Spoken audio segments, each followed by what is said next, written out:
అందరికీ నమస్కారం అండి. ప్రతిరోజు అందరూ పూజ చేసుకుంటూ ఉంటారు. పూజ చేసినప్పుడు దీపం వెలిగించటము, ధూపం వేయటము, పువ్వులు సమర్పించటము, నైవేద్యం పెట్టడం జరుగుతుంది. నైవేద్యం లేకపోయినా పువ్వులు సమర్పించి, దీపం పెట్టి నిత్య పూజ చేసుకుంటూ ఉంటారు. అయితే పూజలో మనం సమర్పించే పూలను గురించి చాలా మందికి ఒక సందేహం ఉంటుంది. దేవుడి పూజకు ఉపయోగించిన పువ్వులను తరువాత వాడిని తిరిగి ఉపయోగించుకుంటే బాగుంటుంది అని కొంతమంది అనుకుంటూ ఉంటారు. పువ్వులను ఏం చేయాలో తెలియక ఇబ్బంది పడేవారు కొంతమంది ఉంటారు.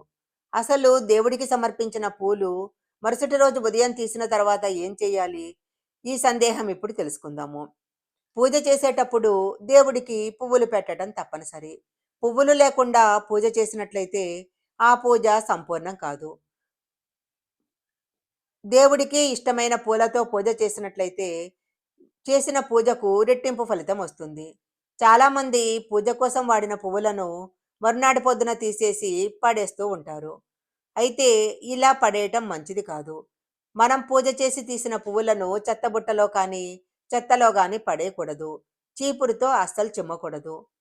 దేవుడికి పూజ చేసిన తర్వాత మర్నాడు పూజ చేసుకోవటానికి ముందు ఈ పువ్వులన్నీ తీసి ఒక కవర్లో వేసి పెట్టాలి. ఇలా తీసేసిన పువ్వులను పారే నీటిలో కానీ లేదా ఎవరు తొక్కని చోట కానీ వేయాలి. ప్రతి ఒక్కరి ఇంట్లో పూల కుండీలు ఉంటాయి.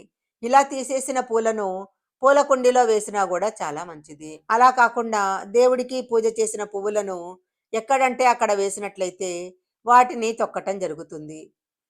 అలా పూజ చేసిన పువ్వులను తొక్కినట్లయితే అనేక అనర్థాలు జరుగుతాయి. అయితే దేవుడికి పూజ చేసిన పువ్వులను ఇలా నదిలో కానీ, పారే నీటిలో కానీ వేసినట్లయితే పర్యావరణం దెబ్బతింటుంది అంటారు. దేవుడి పూజ కోసం వాడిన పువ్వులను అక్కడ ఇక్కడ విసిరేసే బదులు వీటితో కంపోస్ట్ తయారు చేయటం చాలా సులభము. కంపోస్ట్ అంటే ఇతర వ్యర్థాలతో పువ్వులను కలపటం కాదు. పువ్వులను ఏదైనా చెట్టు మొదట్లో కానీ, మట్టిలో కానీ కలపాలి. ఇది మట్టికి పోషణ ఇస్తుంది. ఈ మట్టిలో నాటిన మొక్కలలో పచ్చదనం పెంచుతుంది. దేవుడి పూజకు వాడిన పువ్వులను ఈ మధ్య ధూప్ స్టిక్స్, కోన్స్ తయారు చేయటం కోసం ఉపయోగిస్తూ ఉంటారు. ఇలా తయారు చేసిన వాటిని ఇంట్లో సువాసన కోసం ఉపయోగించుకోవచ్చు. కానీ దేవుడి పూజకు వీటిని ఎలాంటి పరిస్థితుల్లో ఉపయోగించకూడదు. దేవుడి పూజ కోసం పువ్వులను కోసేటప్పుడు కొన్ని జాగ్రత్తలు తీసుకోవాలి.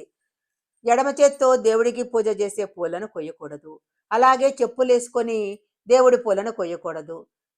మనము పూలు కోస్తున్నప్పుడు పొరపాటున పూలు గనక కింద పడితే ఆ పూలను తీసి మళ్ళీ పూజకు ఉపయోగించకూడదు.